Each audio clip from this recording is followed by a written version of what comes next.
Suppose a crown of weight W composed of unknown weights W1 and W2 of gold and silver respectively. Find the ratio of gold to silver in the crown. To begin to attack this problem, we need to take note of Archimedes' propositions 6 and 7. Two magnitudes, whether commensurable or incommensurable, balance at distances inversely proportional to the magnitudes. So weight 1 times distance 1 equals weight 2 times distance 2. And if we manipulate this equation a little further, we can find the ratio of the two weights. So the ratio of weight 1 to weight 2 is equal to the ratio of the distance 2 to distance 1.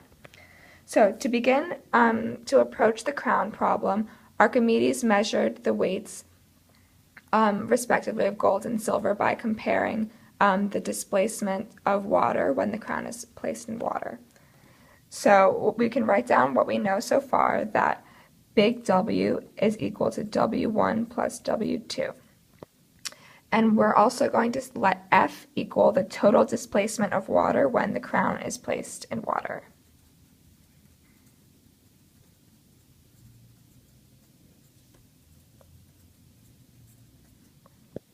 So we're also going to note that if we were to take a weight big W of just gold, it would be displaced by a distance of F1.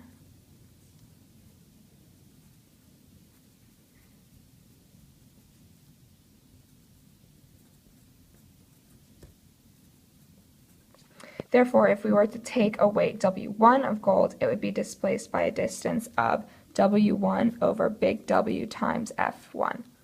Similarly, if we were to take a weight big W of just silver, it would be displaced by a distance of F2.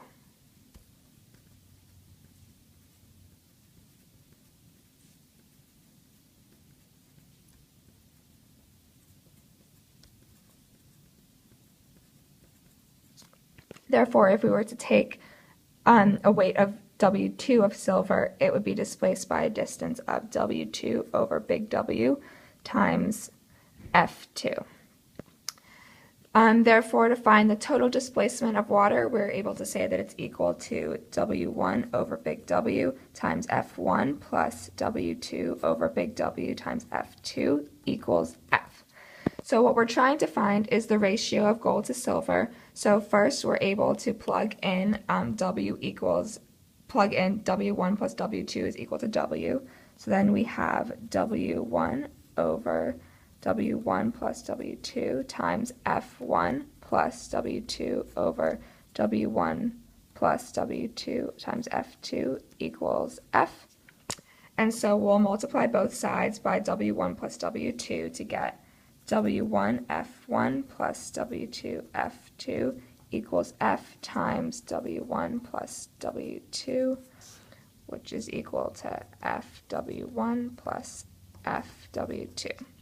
So we're going to manipulate this equation a little bit so that we can get all of the W1s on one side and the W2s on the other. So we'll have W1 F1 minus W1 F equals F W2F minus W2F2. So if we factor out the W1s on this side and the W2s on this side, we'll get W1 times F1 minus F equals W2 times F minus F2. And so if we divide both sides by W2, and also by F1 minus F, then we'll find the ratio of gold to silver in the crown.